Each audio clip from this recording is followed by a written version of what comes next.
എൻ്റെ ഒരു അനുഭവം വെച്ചിട്ട് ഞാൻ ഇന്ത്യൻ പ്രധാനമന്ത്രിക്ക് ഫോട്ടോ കൊടുത്തിട്ടുണ്ടായിരുന്നു.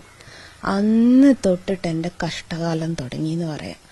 പിന്നീട് സത്യം പറയാലോ, ഈ BJP-ക്കാരും RSS-കാരും തന്നെ അതിൽ എന്നെ ജീവിക്കാൻ സമ്മതിച്ചിട്ടില്ല എന്ന് തന്നെ ഞാൻ പറയാം. കുറെ BJP RSS ആൾക്കാര് നിരന്തരം എന്നെ കുറിച്ച് വീഡിയോസ് ഇട്ടിട്ട് ചെയ്യാത്ത തെറ്റിന് പൈ ഇങ്ങനെ ചാരിക്കൊണ്ടിരിക്കുക. ഇപ്പൊ ഞാൻ പറഞ്ഞല്ലോ, വിഷുക്കണി ഒരുക്കിയത് ആരോ കണി ഒരുക്കി, അതെന്റെ പേരിലേക്ക് എടുത്തിട്ട് അതിനെക്കുറിച്ചൊരു പോസ്റ്റ് ശശികല ടീച്ചർ ഇട്ട്. അപ്പൊ ഞാൻ ശശികല ടീച്ചറെ വിളിച്ച് പറഞ്ഞു, ടീച്ചറെ ഞാനൊന്നല്ല കണി ഒരുക്കിയത്, ആരോ കണി ഒരുക്കിയെടുത്ത് ഞാനൊരു വീഡിയോ എടുത്ത് പോസ്റ്റ് ചെയ്തു. ഞാൻ പറഞ്ഞല്ലോ, ഞാൻ ഇത്രമേലേ വിചാരിച്ചിട്ടുള്ളൂ, കണ്ണനെ ഞാൻ ഒഴിവാക്കിയിട്ടില്ല, എന്റെ കൂടെ തന്നെ ഉണ്ട് എന്ന്. അപ്പൊ ചിലർ ചോദിക്കും, ഭക്തി എന്തിനും മറ്റുള്ളവരെ കാണിക്കണമെന്ന്.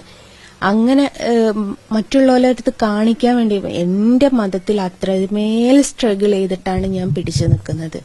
അപ്പൊ അതേ അവര് കാണുന്നതിൽ എനിക്ക് സന്തോഷം മാത്രമേ ഉള്ളൂ. അവർക്ക് അങ്ങനെ ഞാനൊന്ന് കിടക്കട്ടെ.